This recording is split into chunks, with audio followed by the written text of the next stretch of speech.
It's called Going Green Solutions. You could call it an eco-store, and the purpose of it is to help individuals, businesses, organisations find more sustainable ways to live or work. We wanted to source a whole heap of products that were kind of on the environment, whether they're reusable, recyclable, recycled, grey water friendly, biodegradable, compostable, etc. It's a whole heap of processes. You try to use things that are kinder on the environment, you try to use less energy, you try to use more efficient energy. Our focus has always been on really practical products that people can use to replace conventional ones. It's things like toilet paper, cleaning products, nappies, things that you actually can't not have. And so if you can make a greener choice, it makes a big difference. There's myself and Lucinda, who are the owners, also working in and on the business. And then there's Hannah and Michelle, who are both in sales and admin. We're always happy for them to say things, to put their thoughts forward. And yeah, if it seems like it'll work, we'll try it. It was actually Michelle that said we should get up those blinds on the western windows. We'd talked about it before, but she's been really following that up and reminding us, get some bamboo blinds. Turning off the hot water system costed nothing. We just turned it off and didn't use it anymore. An electric hot water storage system is on all the time, and it's heating the water every day. We really only needed cups of tea, and there's only a few of us to wash the dishes, so we decided to get a really energy efficient kettle and do that, and I think we would have saved a lot by doing that. We've installed standby power controllers and they go to every printer and computer over the shop. So at the end of the day, we turn that off and we know nothing's on standby power. That is a small cost, but really these days you can get standby power controllers for not very much. Well, the one we have is called an effigy power monitor. There are a few different brands on the market, and it clips straight onto the mains leads. You need an electrician to do it, but it's quite an easy job. And then it gives you a moment-by-moment readout of how much energy is being used.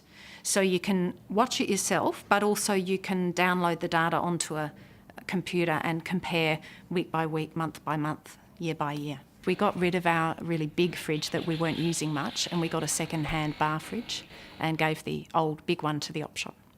We went out and had a look at the most energy efficient heaters you could get, and it made a lot of sense to switch it over. It was a fraction of the gas use. With any type of heating or cooling, it makes perfect sense to turn it off half an hour before you actually leave, because the heat or the cool air will stay there for that long. So we've got a reminder that pops up on our computers half an hour before we close every day saying, remember to turn the gas heater off. And it means there's no chance of us leaving it on for the whole night as well. Just thinking smart, like the hot water system was a really obvious one, and then the power saving switches where you turn the power off every night when you're not here for over 12 hours every night or more. Laptops are more energy efficient, so if there's a choice between the two, I'd always go for a laptop. But in summer, we close up the doors first thing in the morning. Once we have our blinds on the west-facing windows, that will make a big difference. And we have fans. We have a ceiling fan and just personal fans.